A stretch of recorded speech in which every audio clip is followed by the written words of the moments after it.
नमस्कार दोस्तों, रेल पथ चैनल पे फिर से एक नए वीडियो के साथ आपका स्वागत है। मैं आपका दोस्त प्रवीण सर और आज डिस्कस करेंगे हाल ही में हुए टेक्नीशियन 3 बिल्डर पोस्ट के लिए नागपुर डिवीज़न में जो एग्ज़ाम हुआ था उसी के क्वेश्चन एनालिसिस के बारे में। दोस्तों, अगर आप फर्स्ट पार्ट नहीं देखे हैं तो मैं डिस्क्रिप्शन में लिंक दे दूंगा जिससे आप फर्स्ट पार्ट देख सकेंगे। दोस्तों, मैं अब ये सेकंड पार्ट के ऊपर लेकर चलता हूँ।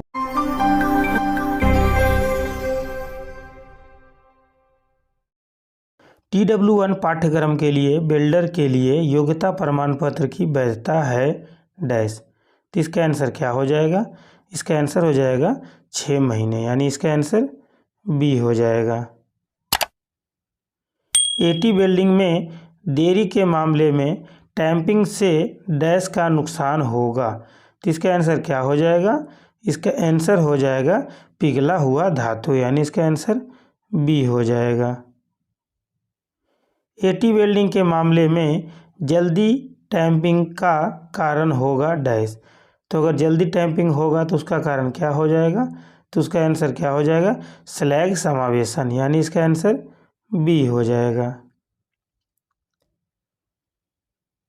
हीट अफेक्टेड जोन को बेल्ट केंद्र से डैश mm तक मापा जाता है। तो इसका आंसर क्या हो जाएगा? इसका आंसर हो जाएगा 75 mm, यानी इसका आंसर डी हो जाएगा। वाइड गैप वेल्डिंग के लिए आवश्यक गैप है, तो आवश्यक गैप क्या हो जाएगा? तो इसका आंसर हो जाएगा 75 ± 1 mm, यानी इसका आंसर ए हो जाएगा।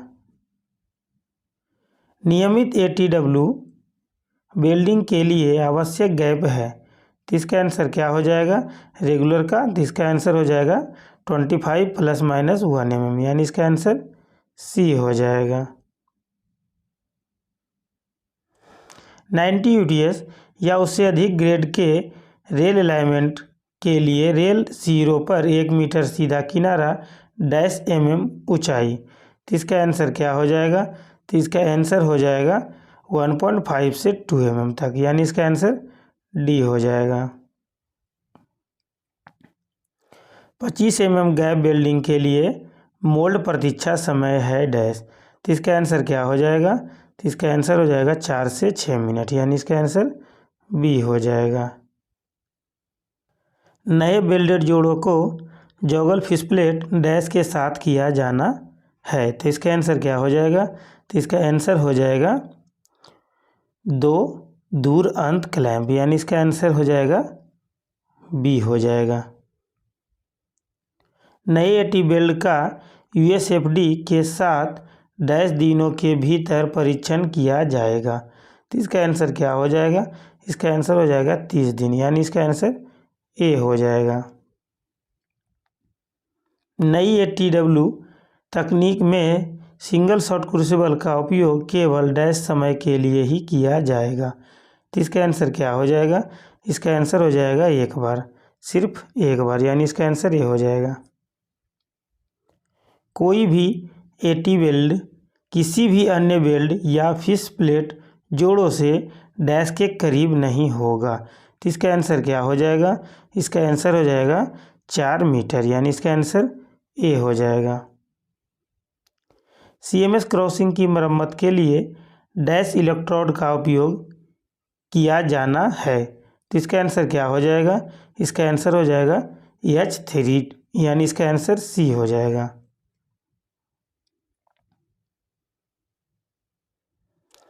ट्रंक रेल की मरम्मत के लिए डैश श्रृंखला इलेक्ट्रोड का उपयोग किया जाता है। तो इसका आंसर क्या हो जाएगा? इसका आंसर हो जाएगा H सीरीज का, यानी इसका आंसर डी हो जाएगा। बेल्ट ट्रिमर डैश से अतिरिक्त धातु को हटाने के लिए प्रयोग किया जाता है। तो इसका आंसर क्या हो जाएगा? इसका आंसर हो जाएगा बेल्ट के ऊपर और किनारे, यानी इसका आंसर बी हो जाएगा। रेल टेंसर के लिए प्रयोग किया जाता है डैश रेल। तो इसका आंसर क्या हो जाएगा? इसका आंसर हो जाएगा स्ट्रेचिंग, यानी इसका आंसर ए हो जाएगा।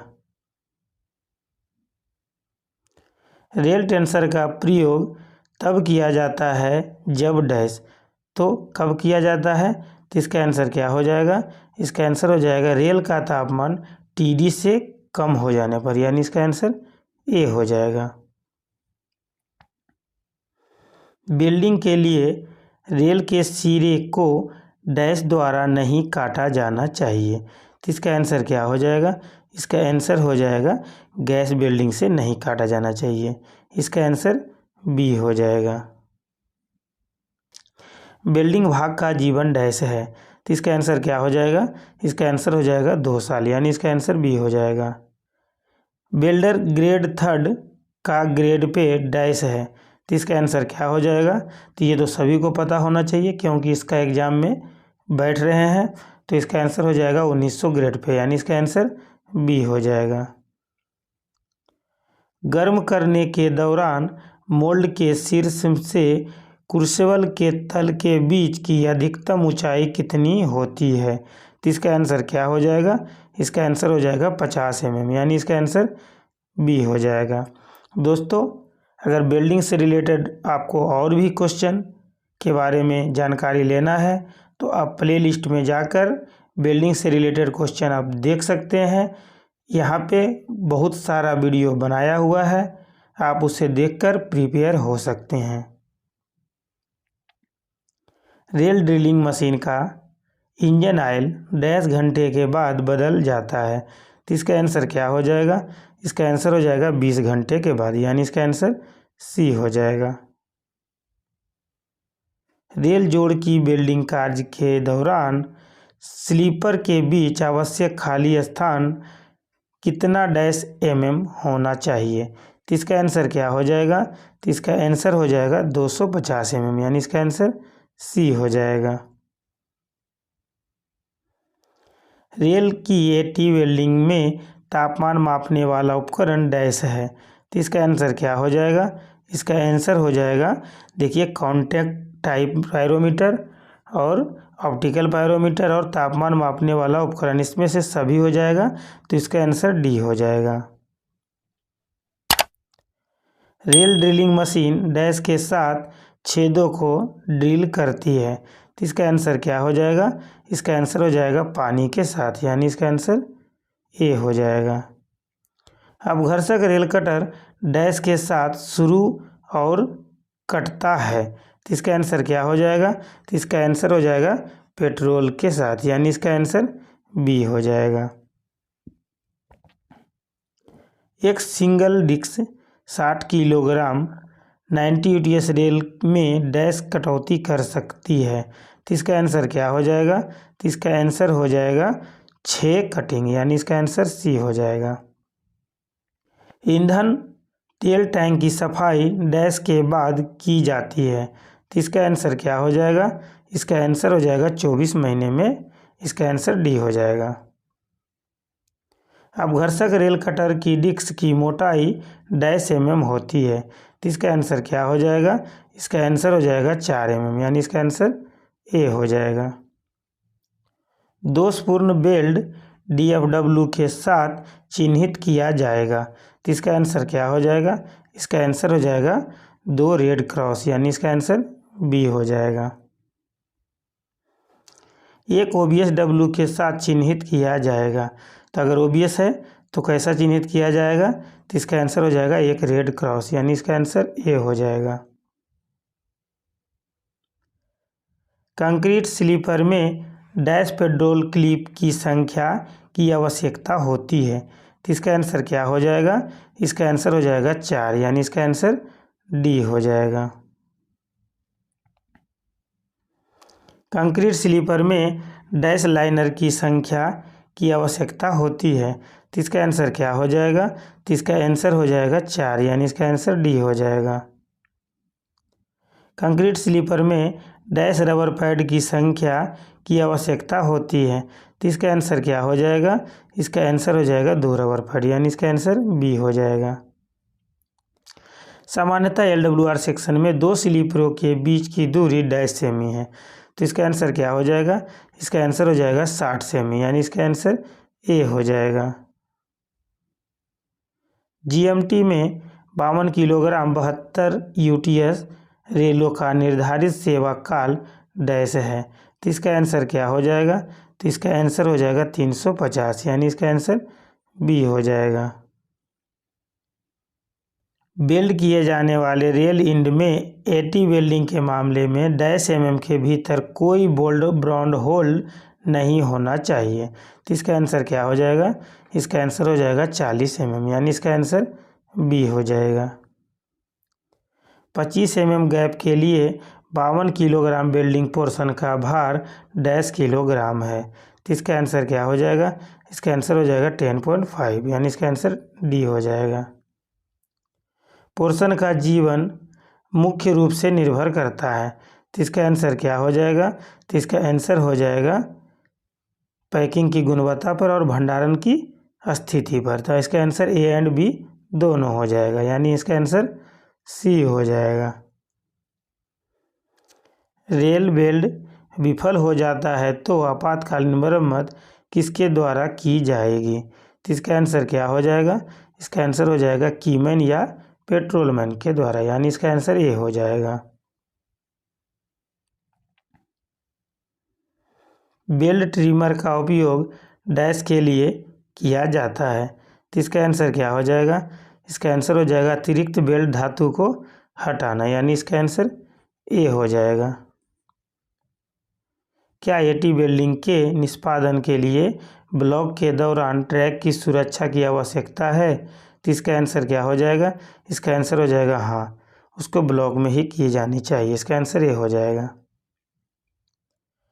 HAZ का क्या अर्थ है, यानी इसका अर्थ क्या हो जाएगा? हीट अफेक्टेड जोन, यानी इसका आंसर सी हो जाएगा। लूटिंग रेत में पानी की मात्रा अधिक होने पर डैश बेल्ट में दोष का प्रकार होता है, तो इसका आंसर क्या हो जाएगा? इसका आंसर हो जाएगा संरंध्रता, यानी इसका आंसर ए हो जाएगा। लूटिंग सैंड का जीवन क्या है, तो इसका आंसर क्या हो जाएगा? इसका आंसर हो जाएगा परिभाषित नहीं है, यानी इसका आंसर ए हो जाएगा। हिंदी भाषा के विकास के लिए निर्देशों का उल्लेख भारत के संविधान के किस अनुच्छेद में है, तो इसका आंसर क्या हो जाएगा? इसका आंसर हो जाएगा अनुच्छेद 351 में, यानी इसका आंसर सी हो जाएगा। भारत के संविधान के अनुसार संघ की राजभाषा हिंदी तथा लिपि डैश है, तो इसका आंसर हो जाएगा देवनागरी, यानी इसका आंसर डी हो जाएगा। संसदीय राजभाषा समिति में कितने सदस्य होते हैं, तो इसका आंसर क्या हो जाएगा? इसका हो जाएगा 30 सदस्य, यानी इसका आंसर ए हो जाएगा। संविधान की किस अनुसूची में भाषाओं का उल्लेख है, तो इसका आंसर हो जाएगा 8वीं अनुसूची में, यानी इसका आंसर बी हो जाएगा। राजभाषा अधिनियम कब बना, तो राजभाषा अधिनियम कब बना, तो ये हो जाएगा 1963 में, यानी इसका आंसर सी हो जाएगा। राजभाषा नियम का विस्तार किस राज्य पर नहीं है, तो इसका आंसर क्या हो जाएगा? इसका आंसर हो जाएगा तमिलनाडु, यानी इसका आंसर बी हो जाएगा। राजभाषा प्रचार प्रसार की दृष्टि से दे को कितने क्षेत्रों में बांटा गया है, यानी राजभाषा को कितने क्षेत्रों में बांटा गया है, तो इसका आंसर हो जाएगा 3 क्षेत्र में, यानी इसका आंसर बी हो जाएगा। अंडमान और निकोबार द्वीप समूह राजभाषा के प्रयोग प्रचार के लिए वर्गीकृत किस क्षेत्र के अधीन आते हैं, तो इसका आंसर क्या हो जाएगा? इसका आंसर हो जाएगा क क्षेत्र के अंतर्गत, यानी इसका आंसर ए हो जाएगा। उड़ीसा राजभाषा के प्रयोग प्रसार के लिए वर्गीकृत किस क्षेत्र में आता है, तो इसका आंसर क्या हो जाएगा? इसका आंसर हो जाएगा ग क्षेत्र में, यानी इसका आंसर सी हो जाएगा। प्रतिवर्ष हिंदी दिवस कब मनाया जाता है, तो इसका आंसर हो जाएगा 14 सितंबर, यानी इसका आंसर बी हो जाएगा। तो आशा करता हूँ दोस्तों आपको यह वीडियो अच्छा लगा होगा। अगर अच्छा लगे तो आप मेरे चैनल को सब्सक्राइब करें और अपने दोस्तों के साथ शेयर करें। धन्यवाद दोस्तों।